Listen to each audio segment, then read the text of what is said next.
Well done to Fright Night. For real. You're probably wondering what I'm doing.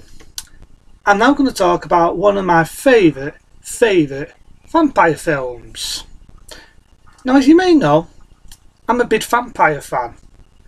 Remember watching the Ben Bedoster as Dracula, and I remember getting all the Christopher Lee Dracula films. Granted, they've not dated well over the years, but there are a few I still like. I've got some of the Hammer House vampire films, and I've got some of the old Universal Monster vampire films, again from Ben Bedoster, and so on. But in all fairness, when I got a bit more into the 80s and a bit to the late 70s, vampire films started to die. You still had an odd diamond in the wind, like Fantadello from the 1979 Dracula, which to me, I think Fantadello doesn't get a lot of respect, because I think he played Dracula the way I felt he should have been played. Now granted, you've had a few, like The Hunger. I like David Bowie, like him as an actor, but as a vampire film, the only thing that sucks is fucking dick. It's as much of a vampire film as the end of my arse. And in all fairness, I do like David Bowie, but in all fairness, I didn't really trust him as much as a star. I can name how many minutes he's in the film. He turns into an old fart, gets buried alive, end of David Bowie's scenes. May he rest in peace. But vampire films started to get a bit pornographic. It's just an excuse to show tits and nudity. And people say, well, it's got tits, it's got nudity. I can see fucking porn for that and have a couple of minutes of fun. The old feel of vampire films, with a stake through the heart, the toss, so I can get them fucking tossed because my dog's on my hand, toss, and all that started to die down. Holy water was as close as me having a fucking bath, and that was it.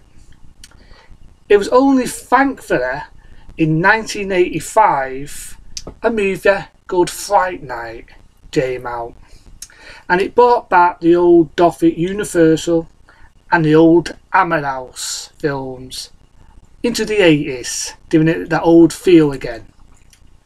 We're going to go with Fright Night. You could say it's Rear Window. It's a remake. Now granted, they did a remake with Christopher Reid, may he rest in peace. But in all fairness, they already did it.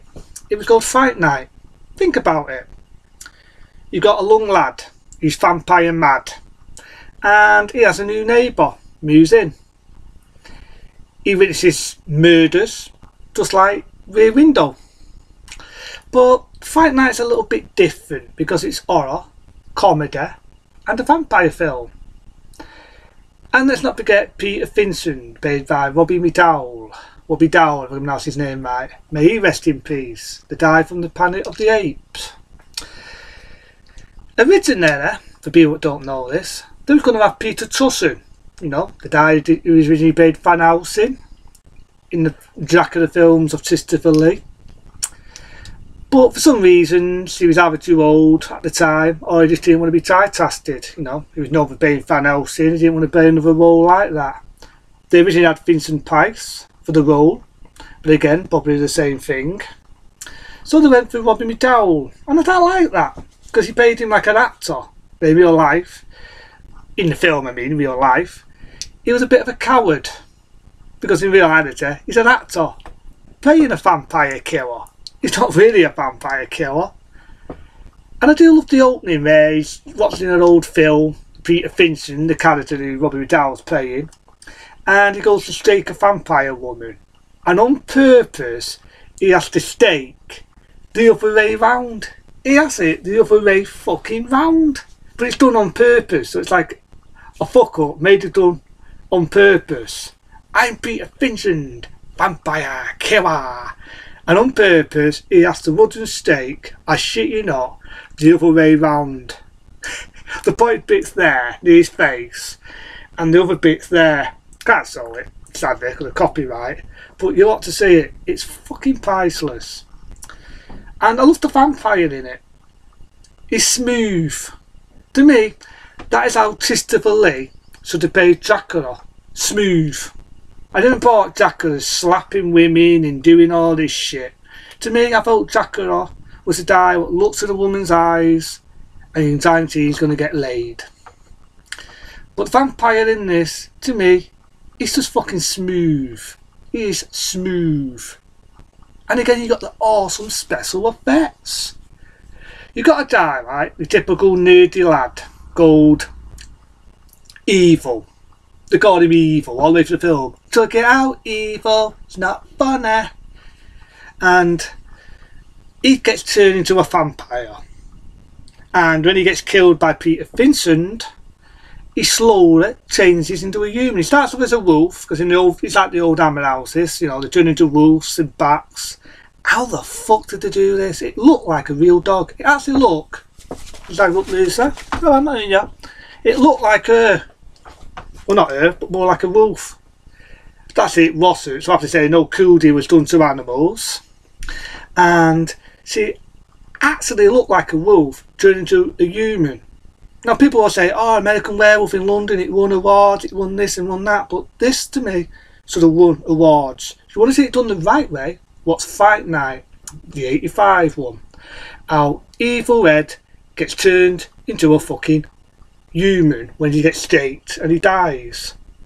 And then watch the shitty fucking remake, but it's all done by shitty CGI. That is how you do it the right way, the 85 one. I love the music in the nightclub and all, where Amy, Charlie Brewster's girlfriend, gets kidnapped by the vampire. The music, I've even got it on my laptop. I love some of the songs, you know, Army of the Dark and Stains of the Night and A Good Man Tonight and You Can't Run, You Can't Hide. I love it. I love the music to it. Draws you in.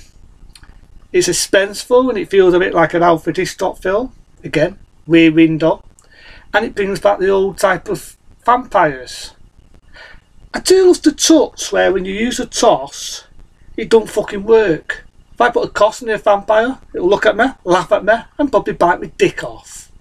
But if you have faith, believe in God and all that fucking religious stuff, or believe it's gonna work and have joke fucking faith, that there is a weapon that will kick the shit out of vampires. But it does not work unless you have faith. You've got to have faith. Because the scene where Peter Vincent, he now believes that Charlie Brewster, who come to him, said, oh, I've got a vampire as a neighbour. No, I'm going ahead. But at first, Charlie Brewster goes to Peter Vincent because he knows now that he's not just a serial killer, killing women, he's a vampire. No, naturally, you know, someone went up to me and said, oh, you know, my next door neighbour, he's a serial killer, but he's not just a serial killer, he's a vampire. That's I'm going to laugh him out. I don't want to get the fuck out of here. Say, what are you drinking, mate? Can I have some of it? I'm not going to think he's a junkie or he's a pisshead. But so often, Peter Vincent, because he's only an actor, he's not really a fucking vampire killer. He's a vampire, you know, he presents this show called Fright Night. And I love the scene where he says all people want to do is see people with hockey masks. Which, when you think about it, that was too in the 80s. How many Friday the 13s there were. There was very rarely any vampire films around in the 80s until when Fright Night come out. So that was technically was two when Peter Vincent says, oh, what people want to do is see madmen with hockey masks hacking virgins. There's a lot of slasher films in the 80s. But again, Peter Vincent goes to the vampire, says that line, welcome to Fright Night, the vampire, and pulls a toss out. Vampire just laughs at him, breaks his toss, basically tells him to fuck off, and tells him straight, you gotta have faith for it to work. Tada believes it's gonna work. It's a weapon. I also love the one who helps the head vampire out. You remember him? You remember him in House 2, the film I reviewed weeks and weeks ago. House 2, it was the funny Charlie, which is funny because you got the lad Charlie Brewster and you got the main one of the vampire helpers who helps him out. You paid Charlie 2 years later. House 2. I also love the way he died. Bullets don't do fuck all. They're shooting him, and a bloody mess, don't do tat shit, shoot me in the head ties, don't do fuck all. But he keeps getting up, and then the only thing that can kill him is a wooden stake, and he just melts. Tulku fucking melts. See? This is why I fucking hate CTR. When you've got effects like that, why the fuck do you have to use fucking shitty fucking CTR? Why? Has a beautiful ending. Vampire gets killed. See, I do like one goal, Taste the Blood of Dracula. Even though people don't like that one. I don't mind it. The only thing I fucking hated Taste the Blood of Dracula was the way Christopher Lee's Dracula dies. Always smash a window and I'm dead. This is how it was done the right way in Fright Night. They all smash windows, the sun comes out, melts the head vampire, they save the Durgold Amy, because apparently if you get bit, you turn into a vampire. As long as you kill the head vampire before the morning, still turn back into a human. That's what happens. It does have an interesting story because the Durgold Amy does look like a Dur who the vampire wants. He ain't just killing women randomly like a serial killer. He's looking for a Dur who looks like a Dur that turned him into a vampire in the 16th century. It's very clever, very imaginative. The vampire dies, happy ending. 2 days later, they made a sequel, that being Fright Night Part 2. Fuck the remake with Effin Pharaoh, which is an insult because they kill the actor that played the vampire in this. He makes a test appearance and gets fucking shitty killed, which is a kick in the balls. I think the vampire in this was smooth. To me, that's how Christopher Lee should have played him. That's how I saw Dracula. He's more of a lover than just a biter. They brought back the old renegades of what vampire films used to be like. And for that, what else can I say? An 11-star rating, because I like the vampire films. And it was thanks because of Fright Night, it got me back into fucking vampire films. So as to say, I might do the sequel to Fright Night, which is criminal because that's not even on fucking DVD in this fucking country. I had to get it by a DVD rip, which fucking sucks. But apart from that, it's also a good sequel. Didn't really rate it when it first come out, but then over the years it's stolen on me.